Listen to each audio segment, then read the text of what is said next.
In his role as the chairman of CARICOM, Prime Minister the Honorable Philip Davis will welcome to the Bahamas scores of regional government officials for the 44th regular meeting of the heads of government of CARICOM, opening ceremonies of which will take place here at the Atlantis Resort tonight.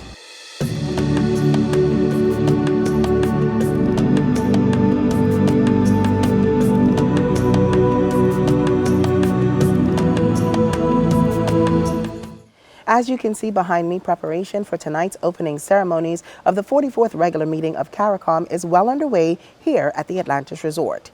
It is indeed an auspicious occasion as these meetings coincide not only with the 50th anniversary of Bahamian independence, but also the 50th anniversary of CARICOM itself.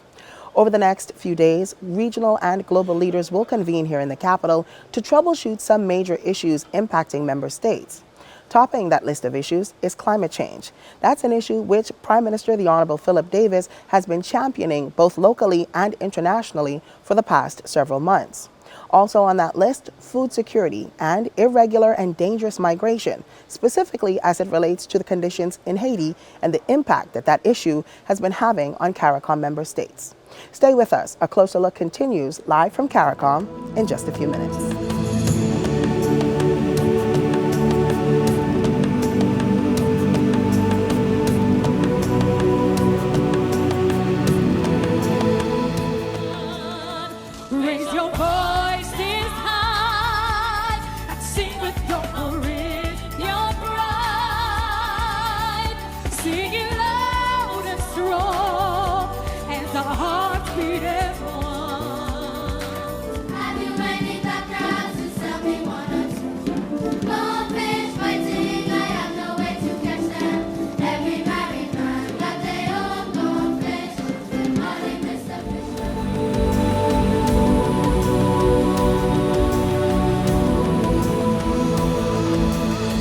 Chairman, our Caribbean community today stands at the crossroads, where we must focus our attention on the myriad of challenges confronting us as small island developing states and low-lying coastal communities in an ever-increasing hostile global environment.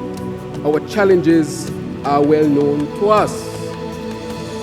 That goal, to create a safe, sustainable, prosperous and viable community for all, has been the guiding principle of our efforts for the last 50 years and will continue to guide us over the next 50 and beyond.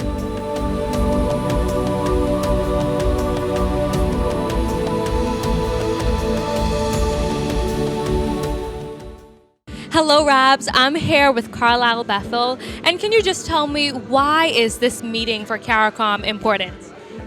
Well, CARICOM in general is quite important because it brings people who are from different places but with a lot of similarities together to tackle issues that confront all of us. And it's through that collaboration that we as humanity has tackled issues throughout history. And I think when we look at the issues that we face today, it's through collaboration, through understanding and respectful conversation, that we could find solutions to our issues and problems today. If you want to watch more CARICOM content, check out our Facebook page, A Closer Look TV, and our Instagram, A Closer Look 242.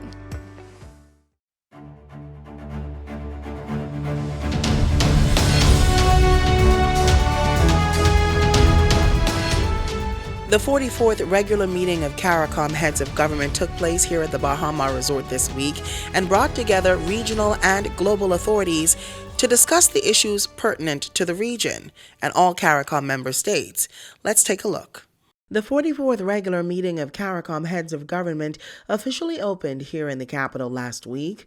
Founded 50 years ago, CARICOM is the oldest surviving integration movement in the developing world and was founded on the pillars of economic integration, security, human and social development, and foreign policy coordination. Over the past 5 decades, CARICOM member states have worked to present a unified front on issues like education, healthcare, and culture. On February 15th, the Bahamas, with Prime Minister the Honorable Philip Davis at the helm of the rotating chairmanship, officially welcomed regional leaders from CARICOM's 15 member states, 5 associate member states, and scores of stakeholder organizations from the UN to the WTO to discuss the issues facing the region. This gathering of Caribbean leaders will focus on the region's most pressing issues with the objective of promoting increased collaboration and developing meaningful policy solutions. Topping the agenda for the heads of government are issues related to climate change, food insecurity, and the impact of dangerous and irregular migration on the region, among other key issues. The agenda will feature a discussion of the ongoing COVID-19 pandemic and other emerging health issues and the strain being placed on regional health systems. Our discussion of national security and migration issues will include specific consideration of the crisis in Haiti. Climate change and financing will be a central focus. The Bridgetown Initiative and its role in generating funding to assist developing nations as they adapt to climate change will serve as the launch pad for our discussions. We'll also address the need for greater regional food and energy security. CARICOM welcomes the opportunity to engage with the President of Africa Export-Import Bank, the President of the Development Bank of Latin America, the Director General of the World Trade Organization, the Prime Minister of Canada, and the President of the Ukraine, who will deliver a video message. Well, with the high-level talks now complete, incoming chairman of CARICOM says the work now begins to get regional citizenry to care about the issues discussed. I think every citizen within the Caribbean space need to be engaged. First of all, we need to inform ourselves and be part of the conversations that we've been having at the regional level, but also at the national level. I think sometimes we do not find ourselves engaging with each other or want to be part of that engagement. And I think it's an error that our citizens are making, in that so many wonderful decisions and actions have been taken, and policies and programs have been taken to advance the region, but we get the sense that we're not even informed of them, far more to position ourselves to benefit from it. Stay with us. We have more of a closer look live from CARICOM at the Bahama Resort in just a moment.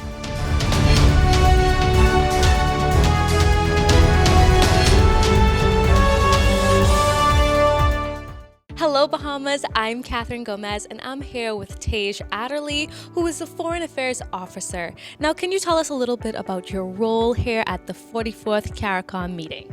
Yes, I'm actually the Deputy Director of Communications at the Ministry of Foreign Affairs. So mainly I manage the foreign affairs interactions between the ministry and the public. So anything, like I manage the website, all press relations, all public relations will go through my office. And now at the press conference, they discussed the issue of food security. Now, one of the ladies mentioned that food security is definitely something we need to tackle during CARICOM. And she said that, the only thing the Caribbean grows is tourists. Now, tell us about your views on food security and how we can combat this issue. Well, food security is a huge priority for the ministry. We have appointed an ambassador to the Food and Agriculture Organization, His Excellency Winston Pinnock, and he's doing a lot of work securing partnerships around the world to promote food security within the country. And we all have a role to play even in foreign affairs, even though we may not be directly responsible for food security. We're responsible for, for securing partnerships to help our country achieve it, and it's very important to us. So that's the role we play.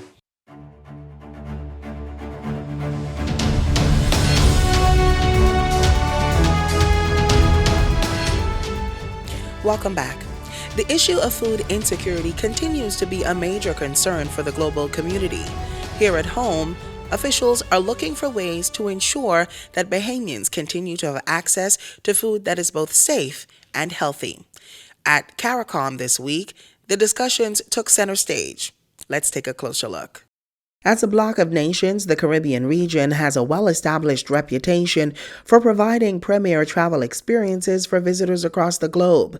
However, after years of only growing tourists, the region is placing renewed focus on growing food in an attempt to address the issue of rising food insecurity. A recent survey conducted by CARICOM and the UN World Food Programme determined that the number of persons facing moderate to severe food insecurity in the English-speaking Caribbean has risen by an alarming 46% in recent months. This increase is being accelerated by several external factors, from food inflation costs, climate change, and high energy costs, all of which continue to threaten livelihoods and the ability of people in the region to meet their basic needs. While these issues took center stage during the 44th regular meeting of CARICOM heads of government, where stakeholders from CARICOM member states and relevant organizations gathered here in the Bahamas to craft a formal position designed to improve food security by the year 2025. Food security has been something that's been on the table over the past 2 years since COVID, and CARICOM member states has tried to see how we can work together to reduce all our imports 25% by 2025, which is a large number. So for me, it's this collaborative effort of member states, different countries in CARICOM, and how we can add and work together on each other's expertise to achieve that. Also participating in this year's sessions were officials from the Office of the Food and Agriculture Organization of the United Nations. While CARICOM and the Bahamas have had a long-standing relationship with the body, it is the first time that representatives have been in country. Assistant Director General Mario Lubetkin says their involvement is part of a wider effort to improve collaboration and integration throughout the region. No one of us alone can resolve the problem. No one alone, or no one region alone. I think that one of the big challenges that I listened from the Prime Minister of Bahamas was the fact that it's clever to work better with all the Caribbean community to try to find this problem. We say, in general, in all the region, in Latin America and now in the Caribbean, that when we are talking about integration means food security. Without integration, we will not achieve no one government alone. Well, past just improving the collaboration, however, officials say they're working toward the achievement of other key benchmarks. For the FAO's sub-regional coordinator, Dr. Renata Clark, the inclusion of young people and the private sector are good indicators of the successes being achieved. If youth is becoming progressively engaged, it's because they believe in farming as a business. It means we're doing a better job in terms of the business cases, convincing people that it does make sense. But it also means we're doing a good job in terms of the innovation. For a closer look, I'm Arabina Apia. Stay tuned. A Closer Look's coverage of the 44th regular meeting of CARICOM heads of government continues on the other side of the break.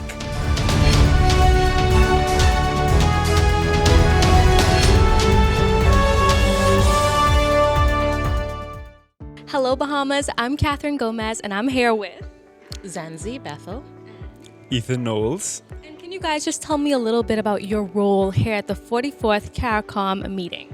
So I work with the Office of the Prime Minister. I am the senior speechwriter on staff, and we're here supporting our Prime Minister in his communications at the CARICOM meetings. Now, can you guys just tell me a little bit about the importance of young people being able to witness and observe this 44th CARICOM meeting? So I think it's really important that conferences like these sort of engender like a regional consciousness in young people. It sort of shows that we're not alone, we're working together with other island states and states in the Caribbean basin. I think one issue that's really on the agenda is sustainability and climate change. And conferences like these are crucial spaces where we can kind of advocate on these issues and get stuff done so that we aren't living underwater in a couple decades. So yeah, I would say it's a great space for young people to get engaged on key issues affecting them and the wider country.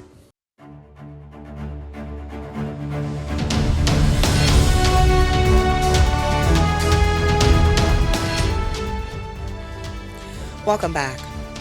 For many Bahamians, the issue of irregular migration is far from new. In fact, it's an issue which successive governments have continued to grapple with. Now, with conditions in Haiti deteriorating and political and social unrest taking over, the global community is looking for ways to address the issue collectively.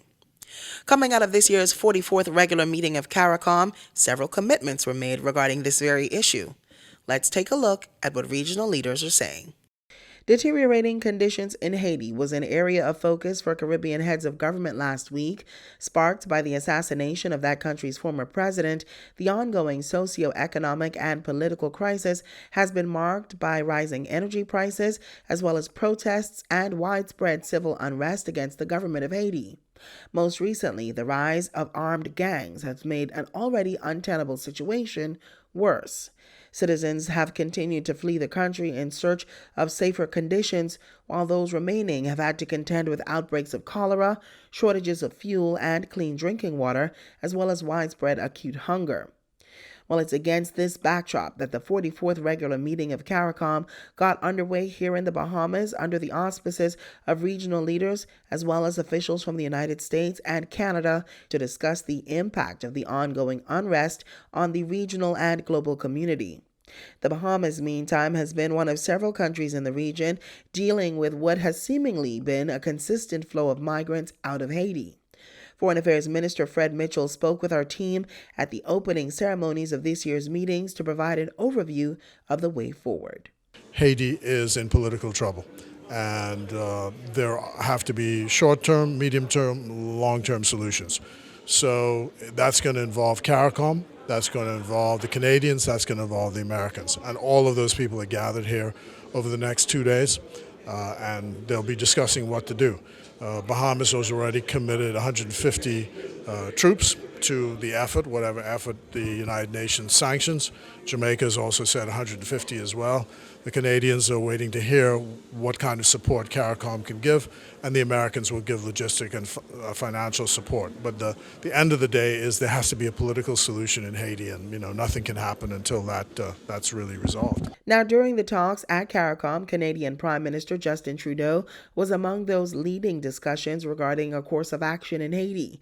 Stopping short of agreeing to put boots on the ground, however, the Canadian government has pledged to do whatever is necessary to hinder growing gang activity. Because I am very much focused on doing whatever we can right now to make sure we don't get to what ifs in the coming weeks and months. But Canada stepped up last September with significant, heretofore unseen sanctions directly against the economic and political elites that in Haiti are so directly responsible for the ongoing instability, not just the political instability, but the violence and the support of gangs in this country. Well, in addition to sanctions, the Canadians have pledged aid and will also be deploying ships to Haiti's coastline. While speaking to reporters, Trudeau noted, however, that while these vessels will not be tasked with preventing migrants from leaving, he expressed confidence that the vessels will act as a deterrent to ongoing gang activity in the area. As CARICOM heads wrapped their week of meetings, Prime Minister the Honorable Philip Davis echoed the calls that any solutions in Haiti must be guided by officials there. He says, however, that the overarching goal is to create a safer, more stable environment for that country's citizenry. The path towards bringing peace and stability to Haiti at the moment does not include boots on the ground, but rather building up the security mechanism that is in place, and that is the Haitian National Police, working and resourcing them as best we can. For example, ensuring that food is provided to them, they are paid on time, and at the same time expanding the force to be able to ensure that they have the capacity to deal with the issues that are there. So we are not there yet about boots on the ground, and we also feel that in the event, in some of the other initiatives that's been taken by the international partners, like sanctions, that will also work because it cuts the funding to the armed gangs and other criminal organizations that is wreaking havoc in the country. You're watching A Closer Look. Stay with us. We have more conversations from CARICOM after the break.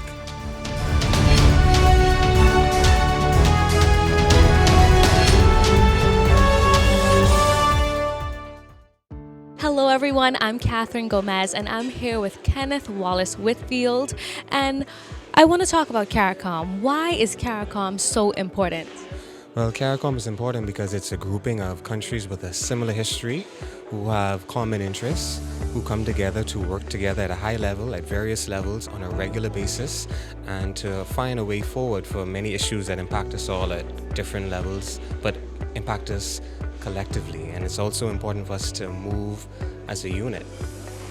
That's so true. And as we know, this 44th meeting is focusing on different issues like the food crisis, like migration. Can you tell us what issue stands out to you the most?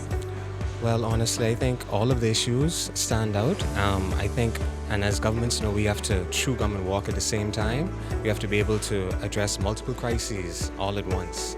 So all of these issues are interconnected, and no one issue stands out more than the other in my mind. All are very important and have to be addressed, with vigor.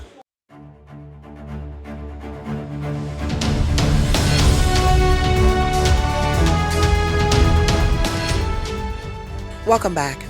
The 44th regular meeting of the heads of government of CARICOM was not just an opportunity for improved collaboration between member states, but was an important opportunity for member states to speak collectively on the issues important to Caribbean people.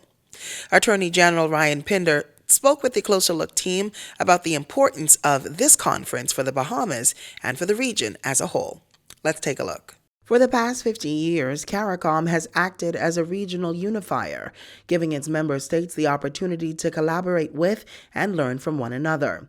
According to Attorney General Ryan Pinder, the ability to speak with one voice on issues important to Caribbean nation states is just one of the key benefits of CARICOM membership. The importance of a bloc of countries, both with respect to the United Nations, but generally with respect to speaking on authority, is important. I mean, you would have seen President Trudeau, John Kerry, some very high-profile political leaders in the world took an opportunity to come and meet with the heads of state of the Caribbean.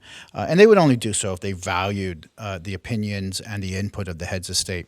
The WTO is here, US Exim Bank is here, the African Exim Bank is here. So there's a lot of institutions that see this as valuable. With Prime Minister the Honorable Philip Davis at the helm of the rotating chairmanship, the Bahamas finds itself in a unique position to have its issues given priority among member states. This is an important opportunity for our Prime Minister to advance policy initiatives that are important to the Bahamas amongst his colleagues regionally and get their buy-in and acceptance. Now, according to Pinder, it's also an equally important opportunity for the Bahamas to be recognized for its contributions to the regional community as well. Having the global recognition and awareness, as I said, when you have personalities such as Prime Minister Trudeau and John Kerry come to the Bahamas and one, offer solutions, but also listen to the concerns of the region.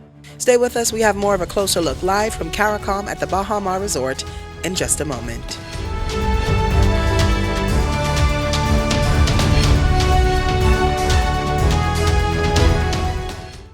Hello Bahamas, I'm Catherine Gomez and I'm here with Myra Farquharson.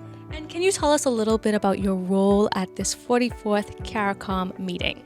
So for the preparations for this 44th CARICOM meeting, the Bahamas would have established a national task force. And my role on that force was more of a project manager role that in terms facilitating the preparation of the task force getting ready for this event. Now, can you tell us what does it take to pull off a conference like this? Well, this takes you to be flexible, adaptive. It also takes a lot of coordination and partnerships. So like I would have mentioned, being the project manager of the National Task Force that was developed for this conference, we had a number of various important agencies that needs to be here. For example, we had the Royal Bahamas Police Force, the Royal Bahamas Defense Force. We had a lot of other law enforcement agencies, the Ministry of Tourism, the Ministry of Foreign Affairs, the Ministry of Health, and all other smaller agencies had to be on board in order to ensure that we have a properly successfully managed event. For example, you want to have medical in case something happens, you had to ensure transportation is provided, security was an utmost priority. We also had guest services because accommodations was important to the guests. We had opening ceremony that it requires also entertainers and dancers and stuff like that. If you want to watch more CARICOM content, check out our Facebook page, A Closer Look TV, and our Instagram, A Closer Look 242.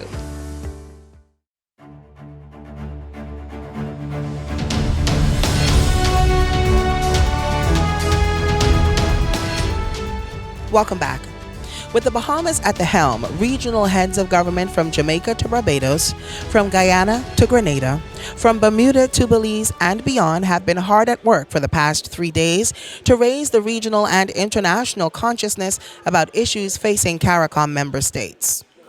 From challenges in securing climate justice to the impact of irregular and dangerous migration, the issues facing the region are now receiving global attention. Major commitments coming out of these sessions include plans to address deteriorating conditions in Haiti. As we've heard from regional and international leaders, any solution to the unrest there must focus first on destabilizing high-functioning gangs and creating a more secure environment for citizens. The solutions must be Haiti-led, however, they must also be supported by the global community. Now, officials say they are pleased with the commitments coming out of the 44th regular meeting of CARICOM. However, it may take some time for those commitments to become actionable. The reality is that with issues like climate change, food insecurity, and irregular migration causing an existential crisis in the region, we cannot afford to dilly-dally. Like regional leaders, we all share the hope that we can collectively take the necessary steps to create effective change sooner rather than later. For A Closer Look, I'm Arabina Apia. Thank you so much for watching, and thank you so much for tuning in for our CARICOM coverage. Till next time, Bahamas.